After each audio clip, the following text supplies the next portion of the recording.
Hello guys, welcome back my channel. ഇന്നിവിടെ ഞാൻ പറയാൻ പോകുന്നത് വൈകുന്നേരങ്ങളിലൊക്കെ നമുക്ക് കഴിക്കാൻ പറ്റിയിട്ടുള്ളൊരു റെസിപ്പിയെക്കുറിച്ചാണ്.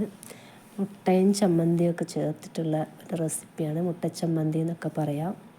അപ്പോൾ അതിനാവശ്യമായിട്ടുള്ള ഇൻഗ്രീഡിയൻസ്: മുട്ട, ചെറിയ ഉള്ളി, തേങ്ങ, കറിവേപ്പില, ചെറിയ കഷ്ണം ഇഞ്ചി, പച്ചമുളക്. അതെങ്ങനെയാണ് തയ്യാറാക്കുന്നതെന്ന് നോക്കാം. അപ്പോൾ അതാ നമ്മുടെ ചമ്മന്തി പൊടിച്ചെടുക്കുകയാണ്.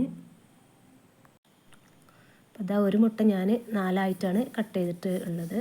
അപ്പോൾ 2ആയിട്ട് കട്ട് ചെയ്യുന്നവർക്ക് അങ്ങനെ ചെയ്യാം. അതാ മുട്ടൻ്റെ ഉള്ളിലത്തെ മഞ്ഞക്കരൊക്കെ ഞാൻ ഒഴിവാക്കിയിട്ടുണ്ട്. മുട്ടയുടെ മഞ്ഞയും കൂടി ഞാൻ ഈ ചമ്മന്തിക്ക് മിക്സ് ചെയ്ത് കൊടുക്കുന്നുണ്ട്. മുട്ടൻ്റെ മഞ്ഞ ഇഷ്ടമില്ലാത്തവർ മഞ്ഞ ഒഴിവാക്കിയിട്ട് ചമ്മന്തി മാത്രം ഇട്ട് കൊടുത്താലും മതി. അപ്പോൾ ഇതാ ഫില്ല് ചെയ്ത് കഴിഞ്ഞിട്ടുണ്ട്. മൈദയിലേക്ക് ഇതാ കുറച്ച് മഞ്ഞൾപ്പൊടി, കുറച്ച് ഉപ്പ്, വെള്ളം ഒഴിച്ചിട്ട് മിക്സ് ചെയ്യാണ്. ഇതിലേക്ക് നമ്മൾ കുറച്ച് അരിപ്പൊടി ചേർത്ത് കൊടുക്കുന്നുണ്ട്, ക്രിസ്പി ആയി കിട്ടാൻ വേണ്ടിയിട്ട്. ഈ ഒരു പരുവത്തിലാണ് മിക്സ് ചെയ്തെടുക്കേണ്ടത്. വല്ലാതെ വെള്ളം കുറയാനും പാടില്ല, കൂടിപ്പോകാനും പാടില്ല.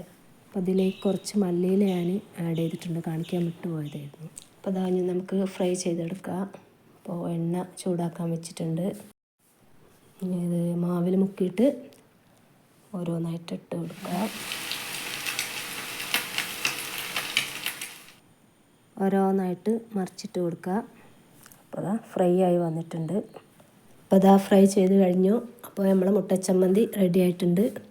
അപ്പോൾ എല്ലാവരും ഇതൊന്ന് ട്രൈ ചെയ്ത് നോക്കുക. അടിപൊളി റെസിപ്പിയാണ്. അപ്പോൾ എല്ലാവരും ലൈക്ക് ചെയ്യുക, ഷെയർ ചെയ്യുക, സബ്സ്ക്രൈബ് ചെയ്യുക. Okay, by.